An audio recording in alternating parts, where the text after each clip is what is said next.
Hi, I have a math Word document and a science PowerPoint to share with you to show you about the accessibility that I found and the challenges that I found when going through these.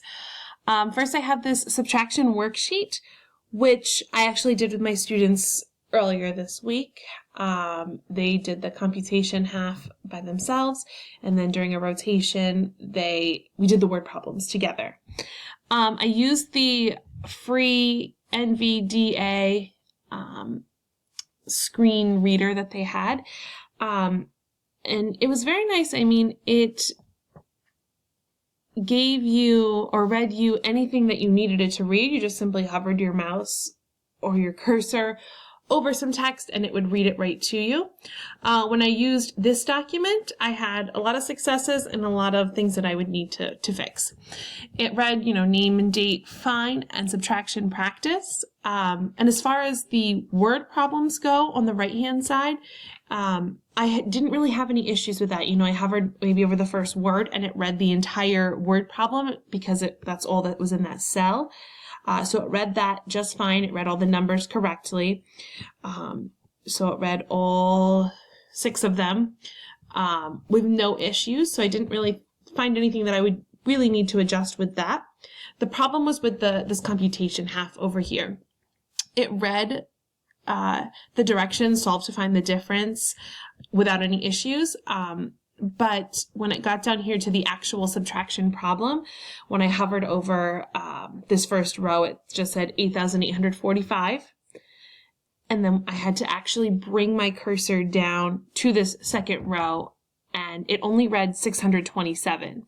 It didn't really even seem to register the fact that this subtraction symbol was here. I was expecting it to maybe say dash or hyphen or something. But for this problem, it didn't even register. So I would have to go in and use that plugin for that math and science equation generator that was given in that guidebook in order for that entire problem to register as a subtraction problem instead of just 2 numbers stacked on top of each other. However, when I did come down to the second problem here, it worked a little bit better, and I think it was because there is no space in between that subtraction sign and the first digit, where here there are a couple of spaces so that my place values are lined up. But when I hovered over this top number, it read it 93,458, and then when I brought my cursor down to the second row, it did say minus 21,649. Now, I don't know if it registered that it was a subtraction problem or if that's how it would have read it if I had written it as a negative number, maybe in a sentence. But it did, say the word minus and then 21,649. So that one was a little more clear. So for most of these, it would have been kind of okay. You do have to move your mouse, though, down to the second row, which maybe someone you might not know to do.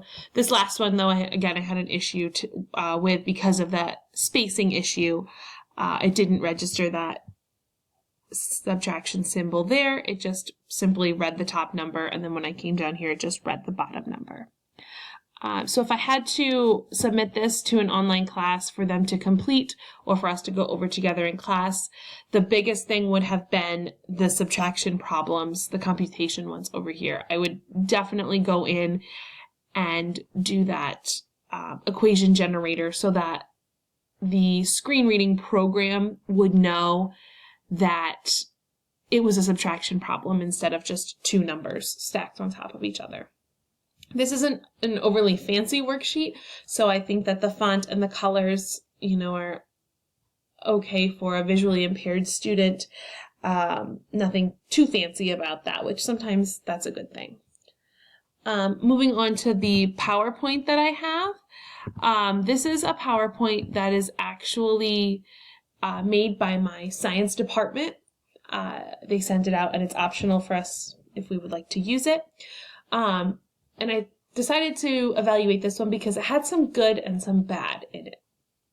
This first title slide here, the one thing that first popped out at me was the, I don't know if it's still called word art, but this reflection here. It's really unnecessary. It is, I guess meant to look fancy. But to a visually impaired student, it can kind of be, whoa, what's happening there? So I would definitely change that font, maybe make it a more contrasting color, a darker blue. Throughout the entire PowerPoint, this background here is used with these clouds. And, once again, that's just unnecessary. It's just a stylistic choice. I might make it a dark blue background instead, a darker background, so I could use white or black text, whatever would work for that.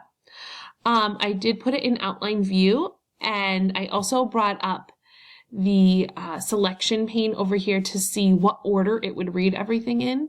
And when I first opened it and I was clicking through all the slides looking, at the order that it would read, I was a little concerned because it seems as though it was reading everything backwards. And then until I actually tried it, and it did say it in the guidebook, that it goes from the bottom to the top. So when I was going through, everything seemed to be in order. It read the title first, and then it would read the text, and then it would go to the pictures. However, the pictures, I would need to add some sort of alt text in there because I did not register what they were. So I would have to, say that it's a foggy road or a foggy bridge, in order, for the student to understand, what's happening on that slide. The last thing that I noticed about this slideshow in particular was there are some various video links within it. And so I would definitely have to put a little description instead of just, click on, the video and it would take you to the, click on the picture here and it would take you to the video. I would have to include a sentence or so, to say, the following link is a Discovery Education video about clouds. And then include the link so that way the student could click on it and get into Discovery Ed to watch the video. However, I was playing around with it and looking, and a lot of the Discovery Ed videos don't have closed captioning, which honestly surprised me a little bit. So I would have to be selective when choosing my supplemental videos within a lesson if I were to include them, because if a student needs that closed captioning, presenting them with a video that doesn't have it would do them no good. So I would definitely have to go through and choose for some of these slideshows, probably all new videos, because a lot of these are little snippets of a larger video. Discovery, I don't know if any of you use it, but it offers little sections of a larger video. So this whole lesson is just little sections of a larger video, and nothing in that larger video has closed captioning. So I'd have to redo all of the videos in this specific lesson in order to find ones to accommodate the needs of those students. Overall, I found that it would definitely be a lot of work to go back, and you'd have to think even more about everything that you do. You have to think about the fonts that you use, the colors that you use. You can't just use something that looks pretty like this cloud background or the word art on this, first slide. You really would have to think about your audience and think about your students and what would be best for them. And when choosing videos, you can't just choose videos that offer the best content. You'd have to choose videos that meet the needs of those students. So overall, I definitely think it would be a lot more difficult and time consuming and than I had originally thought. But I think that it would help more than just your visually impaired students or your hearing impaired students or whatever students you might have with needs, because I do have experience with the fact that offering these to all students benefits all of them, and they really do all get a lot out of it. All right, thank you very much.